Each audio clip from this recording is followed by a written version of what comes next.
Hello friends, आइए शुरू करते हैं बाल मनोविज्ञान का अगला भाग और जिसमें हम लोग चर्चा करेंगे वृद्धि और विकास की। लेकिन उसके पहले मैं आपको बता दूं कि ये वीडियो थोड़ा सा लंबा हो सकता है, क्योंकि मैंने कोशिश करी है कि ये दूसरा चैप्टर जो वृद्धि और विकास का है वो इसी में कंप्लीट हो जाए। तो जाहिर सी बात है, एक ही पार्ट में कंप्लीट करने के लिए थोड़ा सा लंबा वीडियो बन सकता है।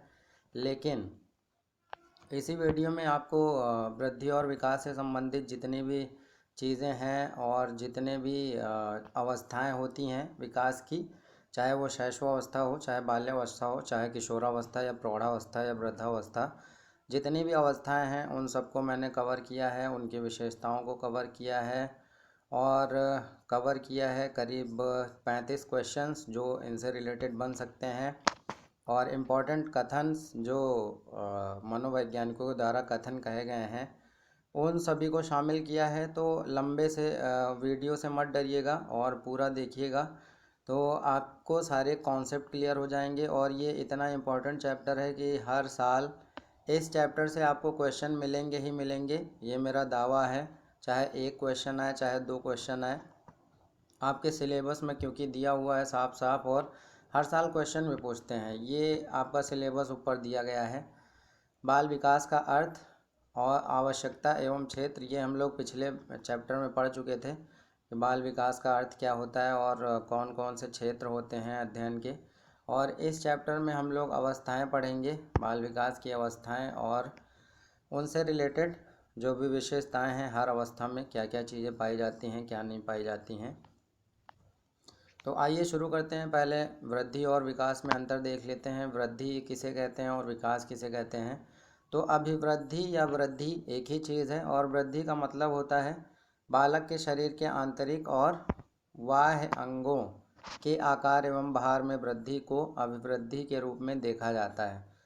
वृद्धि को नापा और तौला जा सकता है। सबसे अच्छा जो सबसे मेन पॉइंट है किसी चीज़ को जानने का कि ये वृद्धि है या विकास है, तो आप यहाँ से जान सकते हैं कि अभिवृद्धि को नापा या तौला जा सकता है। जैसे आपकी लंबाई हो गई 5 फीट, 6 फीट, 4 फीट, इसको मापा जा सकता है। और आपका भार हो गया, कितने किलो के हैं आप और कितने किलो का कोई हो सकता है, ये सारी चीज़ें वृद्धि के अंतर्गत आती हैं। मनोवैज्ञानिक फ्रैंक के अनुसार अभिवृद्धि से तात्पर्य कोशिकाओं में होने वाली वृद्धि से होता है, जैसे लंबाई और भार में वृद्धि। तो ये फ्रैंक महोदय हैं, इनको याद रखना। फ्रैंक महोदय ने कहा है अभिवृद्धि से तात्पर्य कोशिकाओं में होने वाली वृद्धि से होता है। ठीक है, ये इनका कथन है। वृद्धि कुछ समय बाद रुक जाती है। जैसे माना जाता है कि लगभग 18 से 20 साल यानी किशोरावस्था तक, लगभग उत्तर किशोरावस्था जो 18 से 21 साल तक मानी जाती है, तो वहाँ तक ही हमारी वृद्धि होती है। उसके बाद वृद्धि रुक जाती है। उत्तर किशोरावस्था तक 18 से 20 साल तक लगभग हमारे शरीर की वृद्धि होती है, लगभग 18 से 20 साल तक मान के चलिए। और विकास विकास सर्वांगीण होता है। उसके अंतर्गत सारी चीज़ें केवल शारीरिक ही नहीं बल्कि मानसिक, सामाजिक, संवेगात्मक तथा नैतिक परिवर्तन भी सम्मिलित होते हैं। ये जितने भी तरह का विकास होता है ये सभी विकास के अंतर्गत आते हैं, जबकि वृद्धि में केवल शारीरिक अंगों की ही वृद्धि को शामिल किया जाता है। और विकास का एक निश्चित क्रम होता है, विकास एक निश्चित क्रम में होता है। और सिर से पैर की तरफ वो आगे हम लोग जब सिद्धांत पढ़ेंगे तो उनमें पढ़ेंगे कि हमारे शरीर का विकास सिर से पैर की तरफ होता है। तो विकास का एक निश्चित क्रम होता है, लेकिन वृद्धि का कोई निश्चित क्रम नहीं होता। कोई जल्दी बढ़ जाता है, कोई बाद में बढ़ता है, और वैसे ही बढ़ता है जैसे बढ़ना चाहिए। मुनरो के अनुसार विकास परिवर्तन श्रृंखला की वह अवस्था है जिसमें बच्चा भ्रूणावस्था से लेकर प्रौढ़ावस्था तक गुजरता है। तो ये मुनरो का इम्पोर्टेंट कथन है। विकास परिवर्तन श्रृंखला की वह अवस्था है जिसमें बच्चा भ्रूणावस्था से लेकर प्रौढ़ावस्था तक गुजरता है। हरलॉक ने कहा है विकास की प्रक्रिया बालक के गर्भावस्था से लेकर जीवन पर्यंत तक एक क्रम में चलती है तथा प्रत्येक अवस्था का प्रभाव दूसरी अवस्था पर पड़ता है। तो ये हरलॉक का कथन है। विकास का मापन सीधे नहीं किया जा सकता। जैसे आपको बुद्धि का मापन करना है तो बुद्धि का मापन आप सीधे नहीं कर सकते।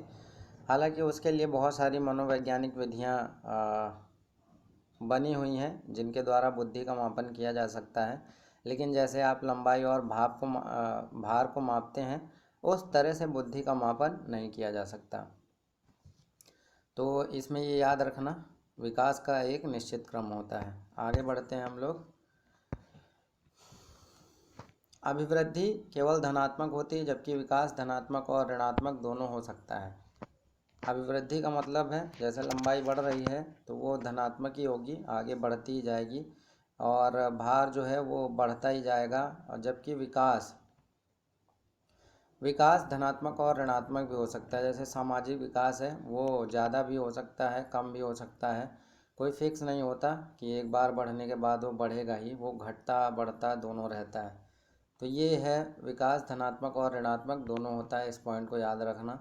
विकास की विभिन्न अवस्थाएं होती हैं, ये किसी मनोवैज्ञानिक के अनुसार नहीं है, और ये एक मोटा मोटा आइडिया आपको रखना है, क्योंकि हरलॉक ने अलग क्लासिफिकेशन किया है और रॉस महोदय ने अलग किया है। रॉस महोदय ने केवल 4 ही अवस्थाएं बताई हैं, जिनमें उन्होंने शैशवावस्था को 1 से 5 वर्ष बताया है, और बाल्यावस्था को 5 से 12 साल बताया है, और किशोरावस्था को 12 से 18 साल, और प्रौढ़ावस्था को 18 से ऊपर। तो रॉस महोदय का ये क्लासिफिकेशन था। लेकिन आपको थोड़ा सा सामान्य जानकारी रखनी है कि सामान्यतया कितनी एज को क्या कौन सी अवस्था माना जाता है। तो शैशवावस्था जन्म से लगभग 3 वर्ष तक अधिकांश मनोवैज्ञानिकों ने यही माना है, और पूर्व बाल्यावस्था 3 से 6 वर्ष, उत्तर बाल्यावस्था 6 से 12 वर्ष, किशोरावस्था 12 से 18 वर्ष, उसके बाद प्रौढ़ावस्था 18 साल से ऊपर होती है, लगभग 40 वर्ष तक। फिर उसके बाद मध्यावस्था आ जाती है 41 से 60 वर्ष तक, और 60 के ऊपर फिर वृद्धावस्था आ जाती है। तो ये मोटा मोटा आइडिया हमें होना चाहिए कि कौन सी एज में कौन सी अवस्था होती है। बाकी इस तरह के क्वेश्चन बहुत ही मुश्किल बनते हैं। वैसे तो यूपीटीटी में आज तक नहीं बना है, लेकिन यदि बनता भी है तो आपको देख के आइडिया लग जाएगा। जैसे यहाँ पे हमने बाल्यावस्था को 2 भागों में बांट के लिखा है, पूर्व बाल्यावस्था और उत्तर बाल्यावस्था। तो अगर क्वेश्चन आएगा तो बाल्यावस्था का, तो उसमें फिर आपको पूर्व और उत्तर से मतलब नहीं होगा, वहाँ पे आप सीधे लिखेंगे 6 से 12 वर्ष बाल्यावस्था के बारे में, ठीक है, और उसके पहले फिर शैशवावस्था हो जाएगी। लेकिन अगर इस तरह से तोड़ के वो देता है पूर्व बाल्यावस्था, तो पूर्व बाल्यावस्था का मतलब होगा 3 से 6 वर्ष, और उत्तर बाल्यावस्था का मतलब होगा 6 से 12 वर्ष। किशोरावस्था को भी 2-3 पार्टों में बांटा जा सकता है, पूर्व किशोरावस्था, फिर किशोरावस्था, उत्तर किशोरावस्था। हालांकि उसकी ज़रूरत नहीं पड़ती है, इस तरह के क्वेश्चन बहुत ही रेयरली पूछे जाते हैं, तो संभावना कम ही है। फिर भी आप इन चीज़ों को तो याद ही रखना, ये वाले क्लासिफिकेशन को, कम से कम थोड़ा सा आपको आइडिया हो कि कौन सी एज किस आयु सीमा के मध्य में आती है, कौन सी अवस्था। तो इससे हमें आगे चीज़ें पढ़ने में आसानी होगी। मानव विकास की अवस्थाओं की प्रमुख विशेषताएं, कौन कौन सी अवस्था की क्या क्या विशेषताएं हैं। तो हम लोग शुरू करते हैं गर्भावस्था से ही, एकदम शुरुआत से, क्योंकि विकास की प्रक्रिया गर्भावस्था से लेकर जीवन पर्यंत चलती रहती है। तो गर्भावस्था प्रायः 9 माह या दिनों में, अगर इसकी संख्या लगभग जो सामान्यता होती है वो 280 दिन होती है। और गर्भावस्था भी 3 स्टेजेस में होता है, डिम्बावस्था, पिंडावस्था और भ्रूणावस्था। यहाँ पे डिम्बावस्था जो होती है, डिम्बावस्था गर्भाधान से लगभग 2 सप्ताह तक, और इसमें आकार अंडे के समान होता है। गर्भनाल के द्वारा माँ के रुधिर से डिम्ब अपना आहार प्राप्त करता है। तो जो गर्भनाल होती है उसी से जो डिम्ब होता है अपना आहार प्राप्त करता है। यह है डिम्बावस्था, गर्भाधान से 2 सप्ताह तक। फिर पिंडावस्था तीसरे सप्ताह से दूसरे महीने तक चलती है। इसमें गर्भपिंड मानव आकृति धारण करता है। तो जो मानव आकृति धारण करता है पिंड, वो इसी अवस्था में होता है, पिंडावस्था में। 6 सप्ताह का गर्भपिंड होने पर हृदय की धड़कन प्रारंभ हो जाती है। तो इसी में हमारे फेफड़े हो गए, लीवर हो गए, ये सारे जितने भी अंग हैं वो इसी पिंडावस्था में ही निर्मित हो जाते हैं, बनने शुरू हो जाते हैं या बन जाते हैं। और जब 6 सप्ताह का गर्भपिंड हो जाता है तो हृदय की धड़कन प्रारंभ हो जाती है। ठीक है। इसके बाद आती है भ्रूणावस्था। 3 माह से 9 माह तक किसी नवीन अंग का विकास इसमें नहीं होता है, बल्कि जो पिंडावस्था में अंग बन चुके होते हैं उन्हीं का विकास होता है, वो और भी ज़्यादा डेवलप होते हैं इसमें भ्रूणावस्था में। तो यहाँ से भी वैसे क्वेश्चन तो नहीं पूछा गया है, केवल एक इतना ही पूछा गया है कि गर्भावस्था को कितने भागों में वर्गीकृत किया गया है। तो 3 भाग याद रखिएगा, ये केवल आपकी जानकारी के लिए है कि चीज़ों की जानकारी आपको होनी चाहिए। दूसरी है शैशवावस्था। शैशवावस्था को सीखने का आदर्श काल। वैलेंटाइन सॉरी, यहाँ पे शिरोल नहीं है, शिरोल काट दीजिएगा। वैलेंटाइन शिरोल तो दूसरे हैं, वैलेंटाइन। ठीक है। शैशवावस्था को सीखने का आदर्श काल वैलेंटाइन ने कहा है। अब इसकी विशेषताएं क्या क्या हैं?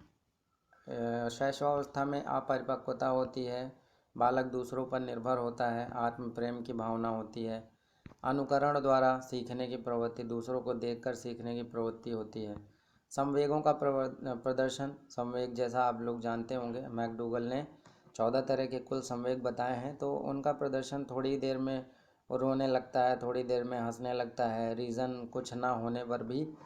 ये सारी चीज़ें, भय, क्रोध, घृणा और हंसना, ये सारे संवेग हैं। तो संवेगों का प्रदर्शन बहुत ज़्यादा करता है। सुख की चाह उसका एकमात्र प्रेरक होता है, क्योंकि वो हमेशा सुखी रहना चाहता है, वो अपने से ही मतलब रखता है, बस उसको उसकी ज़रूरत की चीज़ें मिलनी चाहिए, ये ऐसा कह सकते हैं। शारीरिक विकास एवं मानसिक क्रियाओं की तीव्रता। तो तीव्रता होती है शारीरिक विकास में और मानसिक क्रियाओं में। सीखने की प्रक्रिया में तीव्रता, जैसा फ्रायड ने कहा भी है कि बालक को जो कुछ भी बनना होता है वो 4 से 5 साल की उम्र में बन जाता है। उनका कहने का मतलब यही था कि जितना कुछ उसको सीखना होता है वो शुरुआती स्टेज में ही सीख लेता है। तो सीखने की प्रक्रिया में भी तीव्रता होती है। और फ्रायड ने एक और कथन कहा है शैशवावस्था के बारे में कि शैशवावस्था में बालक में प्रेम की भावना काम प्रवृत्ति पर आधारित होती है। ठीक है। तो अब कहाँ तक सही है कहाँ तक गलत है ये फ्रायड महोदय ही जाने। शैशवावस्था में बस आप इनका ये कथन याद रखना शैशवावस्था के बारे में, जो इन्होंने कहा है शैशवावस्था में बालक में प्रेम की भावना काम प्रवृत्ति पर आधारित होती है। और दूसरा यहाँ पे वैलेंटाइन ने बोला है सीखने का आदर्श काल शैशवावस्था को। आते हैं बाल्यावस्था पर। रॉस महोदय ने बाल्यावस्था को मिथ्या परिपक्वता या छद्म परिपक्वता का काल कहा है।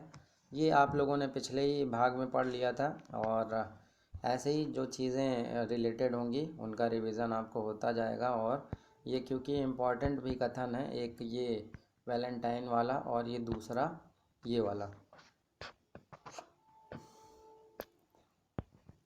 तो बाल्यावस्था की क्या क्या विशेषताएं होती हैं? जीवन का अनोखा काल इसको कहा जाता है। सामाजिकता का अधिकतम विकास इसी में होता है। उचित अनुचित का निर्णय कर सकता है बालक इसमें। अर्थपूर्ण और अर्थहीन दोनों प्रकार की चीज़ों का संग्रह करता है, आदत होती है। अपने समूह के प्रति आस्था होती है। आपस में सहयोग, प्रेम, सहानुभूति का भाव होता है। जिज्ञासा की प्रबलता होती है, हर चीज़ के बारे में कैसे है क्या है वो हर चीज़ के बारे में जानने की कोशिश करता है। और सामाजिक गुणों का विकास भी इसी स्टेज में होता है। शारीरिक एवं मानसिक स्थिरता थोड़ी सी आती है। शैशवावस्था में तीव्रता होती है, लेकिन यहाँ पे थोड़ी सी स्थिरता आती है। और सामूहिक खेलों में रुचि। हालांकि यहाँ पे जो समूह बनाता है बालक वो अस्थायी होते हैं, उतने स्थायी होते नहीं हैं जितने किशोरावस्था में होते हैं। ठीक है। तो यहाँ पे आपको ये शिरोल काट देना है, शिरोल गलत लिख गया है, केवल वैलेंटाइन ही रखिएगा। सामाजिक स्वीकृति एवं प्रशंसा पाने की तीव्र इच्छा होती है। और व्यवहार अधिकांश शिष्टतापूर्ण होता है इस स्टेज में, क्योंकि बाल्यावस्था में 6 से 12 साल की एज होती है और वो विद्यालय जाना शुरू कर देता है बालक। और विद्यालय जाने का मतलब ये है कि वहाँ पे बहुत सी अच्छी अच्छी बातें सीखता है और उन बातों को अपने जीवन में उतारने की कोशिश करता है, तो शिष्ट तो वो हो ही जाएगा। सामाजिक स्वीकृति और प्रशंसा पाने की तीव्र इच्छा भी इस स्टेज में होती है। अब सबसे जो इम्पोर्टेंट है, मोस्ट इम्पॉर्टेंट अवस्था है किशोरावस्था। और ये तो पूरा देख ही रहे होंगे कि कितनी चीज़ें इसमें भरी पड़ी हैं किशोरावस्था में। और जो सबसे ज़्यादा इम्पोर्टेंट है वो है किशोरावस्था के बारे में जो कथन कहा है स्टैनले हॉल ने, वो बहुत ज़्यादा इम्पोर्टेंट है। स्टैनले हॉल ने किशोरावस्था को बड़े संघर्ष, तनाव और तूफान की अवस्था कहा है। तो ये इम्पोर्टेंट स्टेटमेंट है स्टैनले हॉल का। किशोरावस्था में मैत्री भावना का विकास होता है विपरीत लिंगों के प्रति, और घनिष्ठ मित्रता भी इसी में होती है एक दूसरे से। व्यवसाय चयन में रुचि होती है लोगों की या बच्चों की। व्यवसाय जो भी समाज में प्रतिष्ठित व्यवसाय वगैरह होते हैं उनको चुनने में इन लोगों की ज़्यादा रुचि होती है। तनाव, तूफान और ख्वाबों की अवस्था होती है। बहुत सारे तनाव होते हैं और जीवन में बहुत सारे तूफान चल रहे होते हैं, क्योंकि बहुत सारे शारीरिक चेंजेस होते हैं और मेंटली भी चेंजेस होते हैं बहुत से। ख्वाबों की अवस्था होती है, बहुत सारे ख्वाब संजो के रखते हैं किशोर और किशोरियां दोनों ही। विपरीत लिंग के प्रति आकर्षण होता है। सजने संवरने की प्रवृत्ति भी इसी स्टेज में होती है। विरोध की प्रवृत्ति का विकास, क्योंकि जब माता पिता या अभिभावक या अध्यापक कह लीजिए अपने आदर्शों पर उन्हें चलाने के लिए प्रेरित करते हैं या दबाव डालते हैं, तब विरोध की भी प्रवृत्ति उनके अंदर आती है। कल्पनात्मक और भावनात्मक प्रवृत्ति भी होती है। समायोजन की क्षमता कम पाई जाती है, बहुत कम एडजस्ट करते हैं, पाबंदियां बर्दाश्त नहीं करते।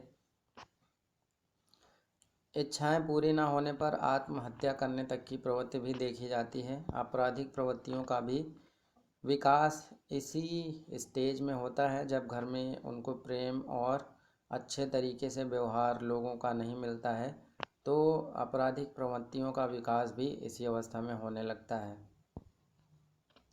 क्रांतिकारी और झंझावातों की अवस्था इसी को कहा जाता है। सही मार्ग मिलने पर श्रेष्ठ व्यक्तित्व का विकास भी इसी स्टेज में होता है। शारीरिक परिवर्तन, घनिष्ठ व व्यक्तिगत मित्रताएं भी इसी में होती हैं।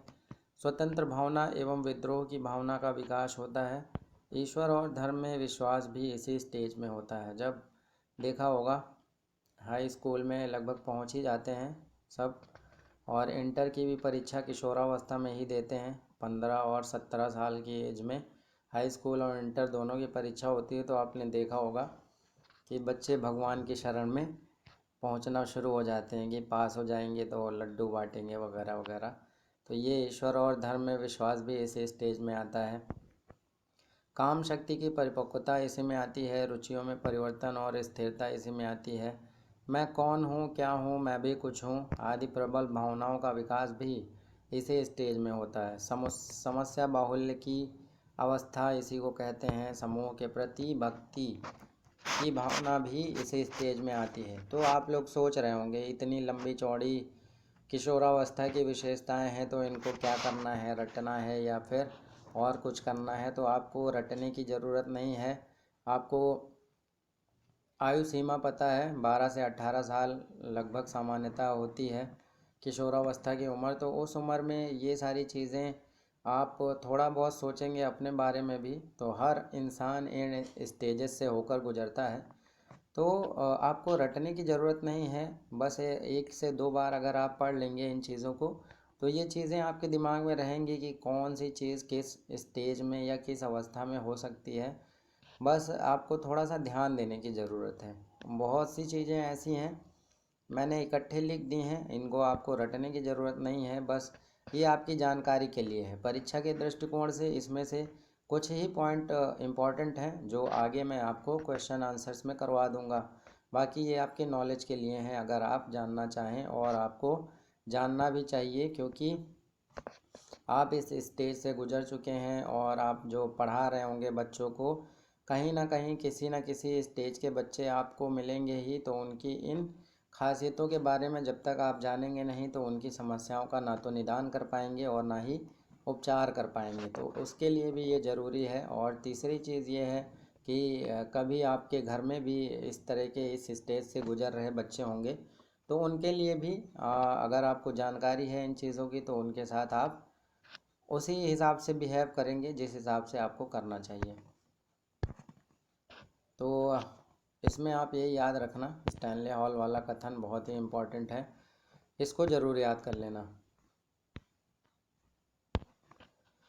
फिर आती है प्रौढ़ावस्था। 18 से 40 वर्ष व्यवहारिक जीवन की अवस्था होती है। इसमें जितने भी लोग होते हैं गृहस्थ जीवन बिताते हैं और पारिवारिक जिम्मेदारियां और घरेलू जिम्मेदारियां जो भी होती हैं उन सब का निर्वहन करते हैं। व्यवहारिक जीवन होता है, सारी कल्पनाएं, सारे ख्वाब वो सब ख़त्म हो जाते हैं और शुरू हो जाता है रियल लाइफ, या कह सकते हैं वास्तविक जीवन। पारिवारिक जीवन एवं गृहस्थ जीवन की अवस्था इसको कहते हैं। व्यक्ति आत्मनिर्भर होता है। सामाजिक तथा व्यावसायिक क्षेत्र की उत्कृष्ट अवस्था इसको माना जाता है। इसी एज ग्रुप में आप नौकरी करते हैं, व्यवसाय करते हैं, सामाजिकता विस्तृत होती है थोड़ा सा, कर्तव्यों और उत्तरदायित्वों के निर्वाह की अवस्था भी यही है। फिर एक मध्यावस्था आती है 40 से 60 वर्ष के बीच में, जहाँ पर शारीरिक और मानसिक परिवर्तन होते हैं, काम शक्ति का ह्रास होता है, सुख शांति एवं प्रतिष्ठा से जीने की कामना होती है। संतान के साथ समायोजन करने में कठिनाई होती क्योंकि आयु के अंतराल के कारण, एज गैपिंग या जनरेशन गैप के कारण दोनों के सोचने के तरीक़ों में अंतर हो जाता है। फिर आप अपनी बातें मनवाने के लिए कुछ भी कह सकते हैं, कर सकते हैं, लेकिन वो तो वही करेगा जो उसका दिमाग कहता है, क्योंकि उसकी जनरेशन दूसरी तरीके से सोचने लगती है। तो बहुत बारी समायोजन में दिक्कत होती है। फिर वृद्धावस्था 60 से ऊपर आती है। ये ह्रास की अवस्था होती है, शारीरिक ह्रास भी होने लगता है, बीमारियां बहुत सारी होने लगती हैं, मानसिक ह्रास होने लगता है, आपकी स्मरण शक्ति धीरे धीरे घटने लगती है। व्यावसायिक जीवन से अवकाश की अवस्था, लोग सेवानिवृत्ति हो जाते हैं 60 साल के बाद। बाल्यावस्था की तरह अति संवेदनशील कभी कभी देखा होगा बुजुर्ग भी बच्चों जैसी हरकतें करते हैं, तो इसीलिए कहा जाता है बाल्यावस्था की तरह ही अति संवेदनशील अवस्था होती है। थोड़ी थोड़ी देर में गुस्सा आ जाते हैं, छोटी छोटी बातों पे गुस्सा आ जाते हैं, और बच्चों के साथ समायोजन में कभी कभी इन्हें भी दिक्कत होती है। और कोई इंसान अगर बातें नहीं मानता है तो इनके अंदर हीन भावना आती है और थोड़ा सा परेशान भी हो जाते हैं, दुखी भी हो जाते हैं, निराश भी हो जाते हैं कि अब शायद उनकी कोई नहीं सुनने वाला है। जबकि कभी कभी ऐसी चीज़ें नहीं होनी चाहिए, फिर भी वो छोटी छोटी बातों पे नाराज़ भी होने लगते हैं। समायोजन का अभाव नई पीढ़ी के साथ, वो तो दिक्कत आती ही है। कभी कभी असहाय और उपेक्षित महसूस करना, मैं इसकी बात कर रहा था कि जब कोई कहा नहीं सुनता है तो फिर इनको ऐसा लगता है कि मैं एकदम असहाय हूँ और उपेक्षित हूँ, मतलब मेरा कोई ध्यान वान नहीं दे रहा है। तो इस तरह की चीज़ें इसमें आती हैं। अब वृद्धि और विकास के विभिन्न आयाम हैं, various stages of growth and development, और ये आपके सिलेबस में दिया हुआ है सीधे सीधे। ये जो मैंने ऊपर लिखा है ये वाला, ये पूरा आपका सिलेबस ही है जो सिलेबस में दे रखा है। शारीरिक विकास, मानसिक विकास, संवेगात्मक विकास, भाषा विकास, ये सारी चीज़ें इसके अंतर्गत आपके सिलेबस के अंतर्गत दी गई हैं, जिनके बारे में हम लोग डिस्कस करेंगे। तो शारीरिक विकास, व्यक्ति के शारीरिक विकास के अंतर्गत उसके शरीर के आंतरिक और बाह्य अवयवों के विकास को शामिल किया जाता है। शैशवावस्था में शारीरिक विकास तेज होता है, फिर बाल्यावस्था में थोड़ा सा धीमा होता है और किशोरावस्था में फिर से तेज हो जाता है। तो मानसिक विकास, बालक के मानसिक विकास से तात्पर्य उसकी मानसिक क्रियाओं एवं योग्यताओं के विकास से होता है। इनके अंतर्गत बुद्धि, संवेदना, प्रत्यक्षीकरण, निरीक्षण, रुचि, ध्यान, कल्पना, चिंतन, तर्क, निर्णय, स्मृति, विस्मृति आदि मानसिक क्रियाओं और योग्यताओं का विकास आता है। तो इतनी सारी चीज़ें आपके मानसिक विकास के अंतर्गत आती हैं, और ये दोनों इम्पॉर्टेंट पॉइंट हैं आपके लिए। पियाजे और ब्रोनर से रिलेटेड। पियाजे ने संज्ञानात्मक विकास की 4 अवस्थाएं बताई हैं: संवेदीगामक, पूर्व संक्रियात्मक, मूर्त संक्रियात्मक और औपचारिक संक्रियात्मक, जिसको हम लोग आगे के चैप्टर्स में डिटेल में पढ़ेंगे। तो यहाँ आपको केवल इतना ही जानना है कि जीन पियाजे ने संज्ञानात्मक विकास की 4 अवस्थाओं के बारे में बताया है, जिनके नाम हैं संवेदीगामक, पूर्व संक्रियात्मक, मूर्त संक्रियात्मक और औपचारिक संक्रियात्मक। ब्रूनर ने संज्ञानात्मक विकास की 3 अवस्थाएं बताई हैं: क्रियात्मक, प्रतिबिंबात्मक और संकेतात्मक। आगे बढ़ते हैं हम लोग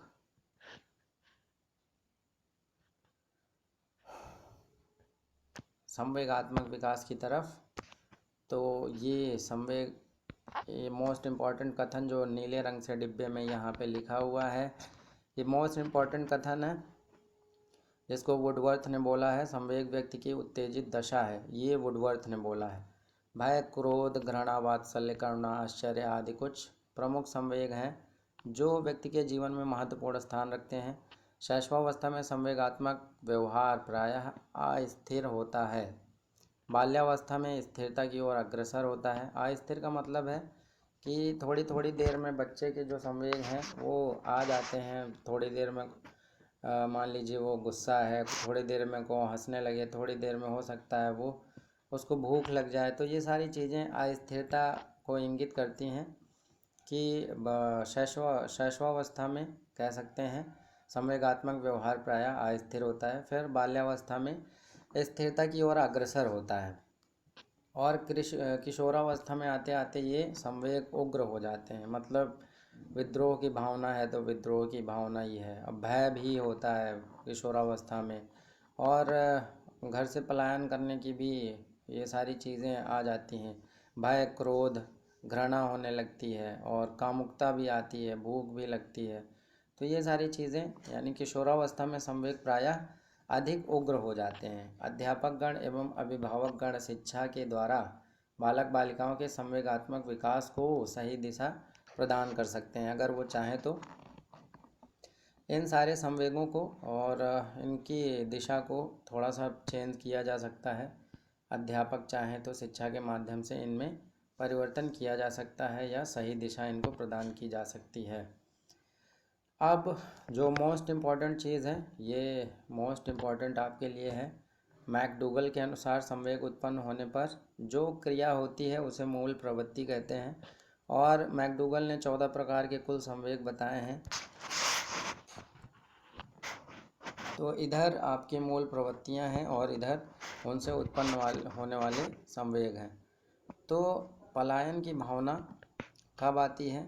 जब मन में भय होता है किसी चीज़ का, तो भय, पलायन की भावना भय के कारण आती है। उसके कारण कौन सा संवेग आता है? भय। अगर भय संवेग आया है तो मूल प्रवृत्ति पलायन करने की होगी। अगर क्रोध है मूल आपके अंदर संवेग, तो जाहिर सी बात है युयुत्सा, यानी इसका सामान्य अर्थ कह सकते हैं लड़ने की भावना। आपके अंदर फिर लड़ने की भावना आएगी अगर आप में क्रोध संवेग आएगा तो।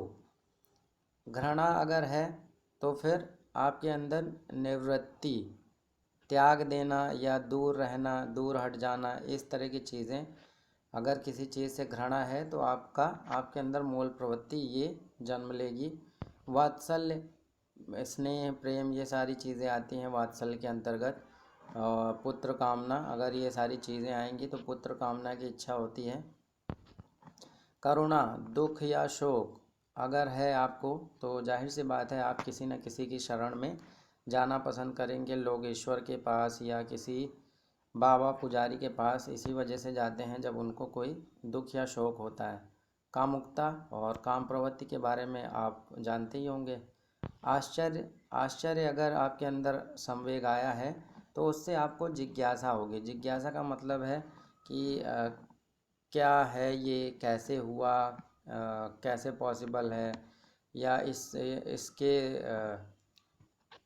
ये किस किस चीज़ से पॉसिबल है। इस तरह की चीज़ें, मतलब मन में तमाम तरह के प्रश्न आएंगे अगर आपको किसी चीज़ को देखकर आश्चर्य होगा। आत्महीनता अगर संवेग है तो फिर आपके अंदर दीनता मूल प्रवृत्ति आएगी। अपने आप को आप दूसरों से कमज़ोर महसूस करेंगे।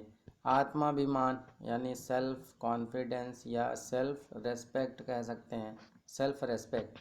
अगर आपके अंदर संवेग आत्माभिमान है तो आपको आत्मगौरव की अनुभूति होगी, गौरव की महसूस होगा आपको। अकेलापन है अगर संवेग आपके अंदर, तो आपका मन होगा सामूहिकता, यानी समूह बनाने की ओर अग्रसर आप होंगे, सामूहिकता की ओर आप आकर्षित होंगे। भूख लगेगी तो भोजनान्वेषण यानी भोजन की खोज करेंगे। अधिकार अगर आपको है तभी किसी चीज़ का अधिकार है तो आप संग्रह करने के लिए फिर तैयार होंगे। कृति यानी कुछ करने का अगर मन है तो फिर आप रचना करेंगे, संवेग कृति है तो। मनोविनोद है यानी हंसते, हमारे अंदर अगर खुश है हमारा मन तो हमारा हंसने का मन होगा। तो ये 14 तरह के संवेग और मूल प्रवृत्तियां हैं जो मैकडूगल के द्वारा दी गई हैं। इसके बाद हम लोग बात करते हैं सिगमंड फ्रायड की, जिन्होंने एक कथन कहा है, सिगमंड फ्रायड ने, कि व्यक्तित्व की 2 ही मूल प्रवृत्तियां बताई हैं। जैसे मैकडूगल ने 14 प्रकार के बताए हैं, 14 प्रकार की मूल प्रवृत्तियां बताई हैं, उसी तरह से इन्होंने सिगमंड फ्रायड ने केवल व्यक्तित्व की 2 ही मूल प्रवृत्तियां बताई हैं, जीवन और मृत्यु। चौथा है भाषाई विकास। बालक के भाषाई विकास से तात्पर्य उसके भावों एवं विचारों को अभिव्यक्त करने के लिए जो ध्वन्यात्मक साधन उसके पास हैं, जिसे भाषा कहते हैं, उसका विकास करना। ठीक है, तो ये सारी चीज़ें हैं। बालक की वाक शक्ति जन्मजात होती है, परंतु भाषा का विकास उसके वातावरण से अंतःक्रिया के द्वारा होता है, अंतःक्रिया के द्वारा होता है। भाषाई कौशल 4 होते हैं, सुनना, बोलना, पढ़ना, लिखना। तो इनको मैंने याद किया था इस फॉर्मूले से। सुबो पाली करके फॉर्मूला है, सु से सुनना, बो से बोलना, पा से पढ़ना और ले से लिखना। तो सुबो पाली आप याद रखना, ये सारे चारों हमारे भाषाई कौशल हैं। और 5वां है सामाजिक विकास। हरलॉक के अनुसार सामाजिक विकास से अभिप्राय सामाजिक संबंधों में परिपक्वता प्राप्त करने से है। बच्चे के दूसरे व्यक्तियों के संपर्क में आने के साथ ही सामाजिकरण की प्रक्रिया शुरू हो जाती है। सामान्य शब्दों में बालक जिस समाज में रहता है उसकी भाषा, रहन सहन, रीति रिवाज, परंपराएं आदि सीखने में जो समायोजन करता है उसे ही सामाजिक विकास कहा जाता है। तो सामाजिक विकास के बारे में आप जानते ही हैं। शैशवावस्था में बालक सामाजिकता से परे होता है, उसको सामाजिकता से कोई लेना देना नहीं होता, उसे केवल अपनी आवश्यकताओं की पूर्ति से मतलब होता है। मतलब उसे अगर भूख लगी है तो उसको खाना चाहिए, प्यास लगी है तो उसको पानी चाहिए, बस। इसके अलावा उसे किसी भी चीज़ से कोई मतलब नहीं है। सामाजिकता क्या है क्या नहीं है कोई लेना देना नहीं है। बच्चों में सामाजिक व्यवहार तब प्रकट होता है जब वह व्यक्तियों और वस्तुओं में अंतर समझने लगता है। जब इतना समझदार हो जाता है तब फिर उसके अंदर सामाजिक व्यवहार प्रकट होते हैं कि कौन सा वस्तु है, कौन सा व्यक्ति है। अब बाल्यावस्था में बच्चे के अंदर समायोजन और गिरोह या समूह बनाने की क्षमता का विकास हो जाता है। समूह के सदस्य के रूप में बालक के अंदर अनेक सामाजिक गुणों का विकास होता है। लेकिन इस अवस्था में, बाल्यावस्था में जो समूह होते हैं ये अस्थायी होते हैं, स्थायी नहीं होते हैं। जैसे बाल्यावस्था में कौन कौन सी चीज़ों का विकास होता है? उचित अनुचित बातों का निर्धारण, सहयोग, उत्तरदायित्व, सहनशीलता, आत्मनियंत्रण, न्यायप्रियता, हार को स्वीकार करने की क्षमता। कोई खेल खेल रहे हैं, आप हार गए, उसको स्वीकार करने की क्षमता आदि। ये सारी चीज़ें समूह में रहने की वजह से ही आती हैं। अतः बाल्यावस्था में सामाजिकरण की गति तेज होती है, सामाजिकरण की गति तेज होती है। फिर किशोरावस्था आती। किशोरावस्था में किशोर और किशोरियों का सामाजिक परिवेश अत्यंत विस्तृत हो जाता है। बाल्यावस्था में सामाजिकरण की प्रक्रिया तेज होती है, जबकि किशोरावस्था में विस्तृत होती है, क्योंकि उसका दायरा बढ़ जाता है, यारी दोस्ती और जो उसका क्षेत्र है वो भी बढ़ता है। शारीरिक, मानसिक तथा संवेगात्मक परिवर्तनों के साथ साथ उसके सामाजिक व्यवहार में भी परिवर्तन आ जाता है। किशोर एवं किशोरियाँ अपने अपने समूहों का निर्माण करते हैं, लेकिन ये समूह बाल्यावस्था के समूहों की बात अस्थायी नहीं होते। अब जो समूह बनते हैं ये स्थायी होते हैं और किशोर और किशोरियां अपने अपने समूहों का निर्माण करते हैं। जो समूह वो चाहते हैं जिसके साथ बनाना, वो उनके साथ अपना अपना समूह बना लेते हैं। और इसके बाद हम लोग बात करते हैं, इन समूहों का मुख्य उद्देश्य क्रमशः मनोरंजन करना। जो किशोरावस्था में समूह बनते हैं, इनका उद्देश्य क्या है? मनोरंजन करना, पर्यटन, नृत्य, संगीत, पिकनिक आदि होता है। किशोर किशोरियां के समूह प्रायः अलग अलग होते हैं। समूह में विशिष्ट स्थान प्राप्त करने की इच्छा के कारण वे विभिन्न सामाजिक गुणों का विकास भी करते हैं। किशोरावस्था में सामाजिक परिपक्वता की भावना का विकास होता है, अर्थात बालक बालिकाओं में वयस्क व्यक्तियों की भांति व्यवहार करने की इच्छा प्रबल होती है। वे अपने कार्यों तथा व्यवहारों के द्वारा समाज में सम्मान प्राप्त करना चाहते हैं। तो ये कहानी आपको याद नहीं करनी है, बस ये आपकी जानकारी के लिए है। आपको ये सारी चीज़ें कम से कम पता होनी चाहिए इस स्टेज के बारे में। किशोर किशोरियों में कभी कभी अपने माता पिता और परिवारीजनों के प्रति विद्रोह की भावना आ जाती है। यदि माता पिता या परिवारीजन उनकी स्वतंत्रता का हनन करके उनके जीवन को अपने आदर्शों के अनुरूप ढालने का प्रयास करते हैं, अथवा उनके समक्ष नैतिक आदर्शों का उदाहरण देकर उनका अनुकरण करने पर बल देते हैं, तो ज़बरदस्ती अगर आप अपने आदर्शों को थोपेंगे तो फिर विद्रोह की भावना उनके अंदर जन्म लेगी। किशोर एवं किशोरियां अधिक सामाजिक प्रतिष्ठा तथा अधिकार संपन्न व्यवसायों को अपनाने में अपना अथवा उनका चयन करने में रुचि लेते हैं। तो ये खासियत भी होती है। किशोर किशोरी अपने समूह के क्रियाकलापों तथा विभिन्न सामाजिक क्रियाओं में भाग लेते हैं, जिसके फलस्वरूप उनमें बहिर्मुखी रुचियां उत्पन्न होती हैं। अब किशोर के अनुसार बाल्यावस्था में भाषा का विकास और इसके किशोर महोदय ने आयु और उस आयु में शब्द भंडार कितना होता है, इन चीज़ों के बारे में डिस्कस किया है। 4 वर्ष में बालक का शब्द भंडार 5600 शब्द होता है, 5 वर्ष में 9600, 6 वर्ष में 14700, 7 वर्ष में 21200, 8 वर्ष में 26300 और 10 वर्ष में 34300। तो ये शब्द भंडार है, इसको आपको रटने की ज़रूरत नहीं है। बस भाषाई विकास क्योंकि आपके सिलेबस में दे रखा है, तो हो सकता है इसमें से कोई पूछा भी जा सकता है, और वैसे तो चांसेस कम ही हैं क्योंकि इस तरह के प्रश्न कभी पूछे नहीं गए हैं, तो संभावना कम ही है। फिर भी मैंने सारी संभावनाओं को समाप्त करने के लिए इसको भी लिख दिया है कि अगर यहाँ से भी क्वेश्चन बने तो आपको कम से कम 5-6 हैं आराम से याद हो जाएंगे, ये आपके काम में भी आएंगे। पता होगा आपको कम से कम कितना शब्द भंडार किस एज में बालक कर लेता है। तो वीडियो काफ़ी लंबी हो गई है, इस वजह से क्वेश्चन आंसर हम लोग अगले पार्ट में करेंगे, और इस पार्ट में इतना ही। उम्मीद करते हैं आप लोगों को पसंद आया होगा। तो जितनी भी कहानी इसमें मैंने बताई है, बहुत सारी चीज़ें आपके समझने के लिए हैं, और जिन जिन चीज़ों को याद करना है वो मैंने बता दिया है, जो इम्पोर्टेंट स्टेटमेंट थे। सब कुछ आपको रटने की ज़रूरत नहीं है। बहुत सारी चीज़ें जो कहानी की तरह हैं, वो सारी चीज़ें आपको केवल पढ़ना है 1 से 2 बार और समझना है, क्योंकि क्वेश्चन सीधे सीधे नहीं पूछ के आपसे घुमा फिरा के अगर पूछेगा इन्हीं विशेषताओं के बारे में, क्योंकि आपके सिलेबस में अवस्थाएं दी गई हैं, तो अवस्थाओं की आपसे उम्र नहीं पूछेगा कि कौन सी अवस्था किस उम्र में होती है। आपसे पूछा जाएगा यही, इसी तरह के क्वेश्चन पूछे जाएंगे घुमा फिरा के कि इस एज में या इस अवस्था में ये खासियतें होती हैं, या फिर किशोरावस्था में निम्नलिखित विशेषताओं में से कौन सी विशेषता नहीं है। तो इन चीज़ों को आपको देखना पड़ेगा। तो इस भाग में इतना ही, फिर मिलते हैं अगले भाग में क्वेश्चन आंसर के साथ। Thank you very much, thanks for watching.